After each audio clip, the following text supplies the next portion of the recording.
क्योंकि परमेश्वर ने जगत से ऐसा प्रेम रखा कि उसने अपना इकलौता पुत्र दे दिया, ताकि जो कोई उस पर विश्वास करे वह नष्ट ना हो परंतु अनंत जीवन पाए।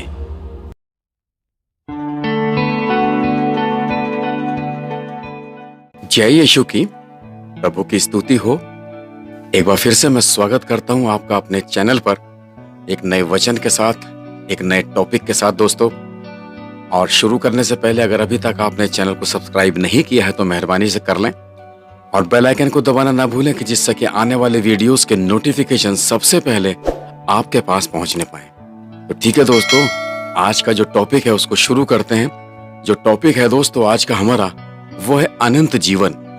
अनंत जीवन क्या है? अनंत जीवन कैसे प्राप्त किया जा सकता है? प्यारे दोस्तों, बाइबल अनंत जीवन की ओर एक स्पष्ट मार्ग को प्रस्तुत करती है। सबसे पहले हमें यह जान लेना चाहिए कि हमारे परमेश्वर के विरुद्ध पाप किया है, इसलिए कि सबने पाप किया है और परमेश्वर की महिमा से रहित है। रोमियो 3:23 कहता है, हम सब ने ऐसे कार्य किए हैं जो परमेश्वर को अप्रसन्न करते हैं, जो हमें सजा दिलाने के लिए, सजा प्राप्त करने के लिए पर्याप्त हैं, क्योंकि हमारे सारे पाप आखिरकार एक सनातन परमेश्वर के विरुद्ध है। इसलिए केवल एक अनंतकालीन दंड ही पर्याप्त नहीं है हम लोगों के लिए, क्योंकि आप जानते हैं, सब जानते हैं, पाप की मजदूरी तो मृत्यु है, परंतु परमेश्वर का वरदान हमारे लिए प्रभु यीशु मसीह में अनंत जीवन है। रोमियो उसका 6 अध्याय का 23वां पद। परंतु फिर भी यीशु मसीह जो पाप रहित था, पहला पत्रस उसके 2 अध्याय का 22वां पद, परमेश्वर का अनंत पुत्र एक मनुष्य बना और हमारे पापों के कारण, हमारा कर्ज चुकाने के कारण क्रूस पर मरा।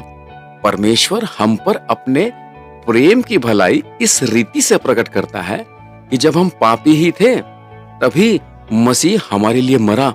और रोमियो उसके 5वें अध्याय का 8वां पद, यीशु मसीह क्रूस पर मरा, उसे दंड को उठाया जिसके पात्र हम थे, जिसका दंड हमको उठाना था। और दोस्तों 3 दिन के पश्चात वह मरे में से जी उठा।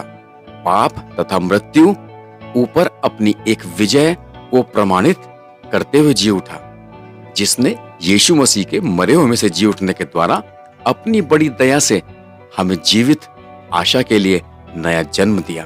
पहला पत्रस उसके 1 अध्याय का 3 पद। मसीह में मेरे भाई और बहनों, विश्वास के द्वारा हमें मसीह के संबंध में अपने मनों को परिवर्तित कर लेना चाहिए कि वह कौन है, उद्धार के लिए उसने क्या किया और क्यों किया। प्रेरित वो काम उसके 3 अध्याय का 19वां पद। यदि हम अपने विश्वास को रखते हैं उसकी क्रूस पर हमारे पापों को दाम चुकाने के लिए हुई मृत्यु पर विश्वास करते हुए, तो हम क्षमा किए जाएंगे और हम स्वर्ग में अनंत जीवन को प्राप्त करेंगे। जी हाँ दोस्तों, ये है वो अनंत जीवन, और वो ऐसे प्राप्त होगा वो अनंत जीवन, क्योंकि वचन कहता है यूहन्ना उसके 3 अध्याय का 16वां पद, क्योंकि परमेश्वर ने जगत से ऐसा प्रेम रखा कि उसने अपना एक लौता पुत्र दे दिया, ताकि जो कोई उस पर विश्वास करे वो नष्ट ना हो परंतु अनंत जीवन पाए। जी हाँ दोस्तों, इसलिए हर मसीही के जीवन में ये पद यूहन्ना 3:16 इसलिए इंपॉर्टेंट है क्योंकि ये बाइबल का निचोड़ है। क्योंकि जो कोई उस पर विश्वास करेगा, प्रेम रखा परमेश्वर ने ऐसा, तो वो अनंत जीवन पाएगा। यदि तू अपने मुंह से यीशु को जानकर अंगीकार करे और अपने मन में विश्वास करे कि परमेश्वर ने उसे मरे हुओं में से जिलाया, तो तू निश्चय उद्धार पाएगा। रोमियो उसका 10वां अध्याय का 9वां पद। दोस्तों, क्रूस पर यीशु को समाप्त किए गए कार्य पर विश्वास करने से ही अनंत जीवन का सच्चा मार्ग दिखाई देगा, क्योंकि विश्वास के द्वारा अनुग्रह ही से तुम्हारा उद्धार हुआ है, और यह तुम्हारी ओर से नहीं वरन परमेश्वर का दान है, और न कमजोरी के कारण और न कोई घमंड करे। इफिसियों उसके 2 अध्याय का 8वां और 9वां पद। दोस्तों, यदि आप यीशु मसीह को अपने उद्धारकर्ता के रूप में ग्रहण करना चाहते हैं तो यहाँ पर एक सरल बात सामने आती है कि हमें इस बात पर विश्वास करना पड़ेगा कि यीशु मसीह हमारे पापों के कारण क्रूस पर मरा, तीसरे दिन मुर्दों में से जी उठा और फिर परमेश्वर के पास दाहिने हाथ जाकर बैठ गया, ताकि आपके लिए और मेरे लिए और सबके लिए अनंत जीवन का मार्ग तैयार कर सके। परमेश्वर के वचन पे आशीष हो। मेरे साथ दोस्तों आज की इस प्रार्थना में शामिल हुई।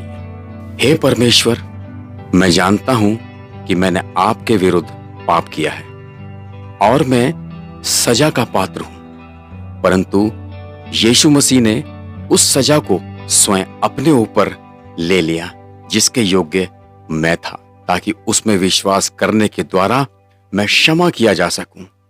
मैं उद्धार के लिए आप में विश्वास को रखता हूं। आपके अद्भुत अनुग्रह तथा क्षमा जो अनंत जीवन का उपहार है, मैं आपका धन्यवाद करता हूं। यीशु मसीह के नाम से यह प्रार्थना मैं मांगता हूं, आमीन। प्रभु में मेरे भाइयों और बहनों, अगर यदि आप अनंत जीवन को चाहते हैं और यीशु मसीह को अपने जीवन का उद्धारकर्ता के रूप में ग्रहण करना चाहते हैं तो दोस्तों मन फिराना होगा, पश्चाताप करना होगा और पिता, पुत्र और पवित्र आत्मा के नाम से बपतिस्मा लेना होगा और अपना जीवन यीशु मसीह के चरणों में समर्पित करना होगा। यीशु मसीह आपको बहुत बहुत आशीष दे और आप अपना ख्याल रखिए। जी हाँ दोस्तों, तो ये था एक हमारा कोशिश, एक हमारी पहल कि आपको अनंत जीवन के बारे में बताएं और अनंत जीवन पाने का तरीका बताएं। मेरे दोस्तों, अगर वीडियो आपको पसंद आया हो तो लाइक कीजिएगा, शेयर कीजिएगा और चैनल को सब्सक्राइब कीजिएगा। बहुत बहुत धन्यवाद।